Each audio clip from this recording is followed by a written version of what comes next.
હવે ગુજરાત પ્રદૂષણ નિયંત્રણ બોર્ડ 19 માર્ચ 2025 લેટર બહાર પાડી ને 1400 હેક્ટર જમીન જે ડમલાઈ લિગ્નાઇટ પ્રોજેક્ટ માટે લોક સુનાવણી તારીખ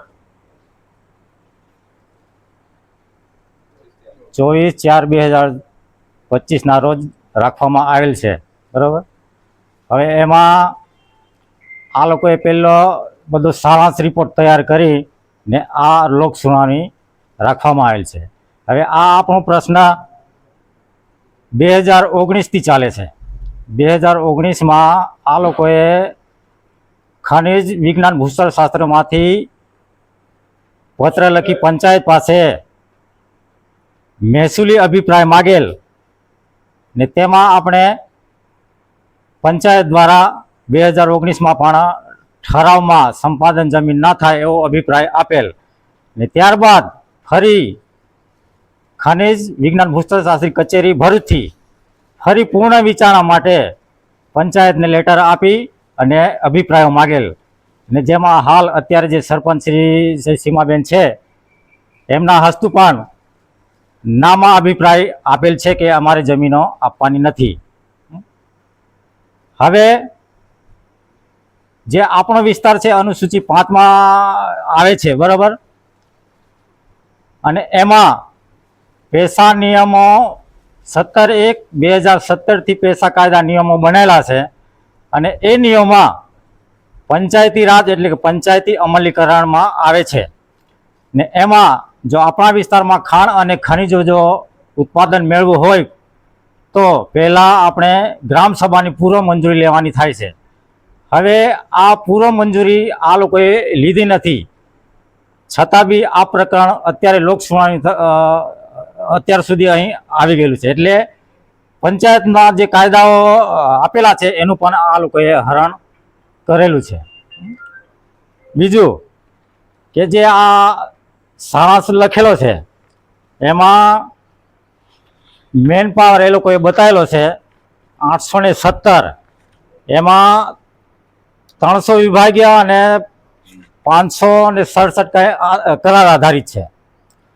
હવે ટોટલ 867માંથી આપણા આ વિસ્તાર કેટલો આવે છે તમે ગણો।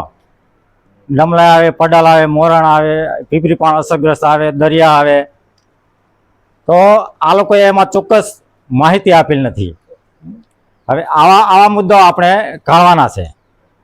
બીજી વાત કે જે આગળ G19 આમોદ લિગ્નાઇટ પ્રોજેક્ટ 1985-86માં શરૂ થયેલ અને તે વિસ્તારમાં આ લોકોએ જે રોજગારી ઊભી કરવાની હતી તે રોજગારી ઊભી કરી નથી। વત્તા એ લોકોએ જે વનીકરણ કરવાનું હતું ખાણ પુરાણ કરીને તે અત્યાર સુધી જાણે પેલો કચ્છની જેમ દેખાય છે, એટલે આગળ જે લોકોએ કર્યું છે એ કર્યું નથી ને આગળનો જે પ્રોજેક્ટ વધારવા માગે છે, એટલે એમાં મારો વિરોધ છે। પર્યાવરણની દ્રષ્ટિએ એ લોકોએ નિષ્ફળ નીવડેલા છે। બીજી વાત કે જે સંપાદન થયેલી જમીનો છે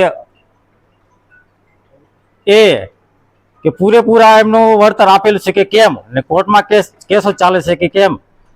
મારા જાણવા મુજબ મારા પર ફોન આવેલો કે હાલમાં બી પણ કોર્ટમાં કેસો ચાલે છે ને એમનો ડિસિઝન GMDC વાળા લેતા નથી। જો ડિસિઝન લે તો એનું વળતર મળી જાય અને એવા જ ખાતેદારો છે કે બિચારાઓ રીબાઈને અત્યારે છે બી નથી। એટલે આવા બધા પ્રશ્નો છે, એટલે આગળનો જે અસરગ્રસ્ત લોકો છે મને કંઈ દેખાતું નથી। અત્યારે હાલ જોવા જઈએ આમોદ ભૂરી તો એમને તાલીમ આપવાની હોય, કેપેબલ બનાવીને રોજગારી આપવાની હોય, તે અત્યાર સુધી એ લોકોએ કર્યું નથી। એટલે આગળનો પ્રોજેક્ટ જોતા મને એવું લાગે છે કે આપણા વિસ્તારમાં પણ જે આગળ થયું છે એવું જ થશે, એટલે મારે જમીન આપવી નથી, મારો નિર્ણય એ છે।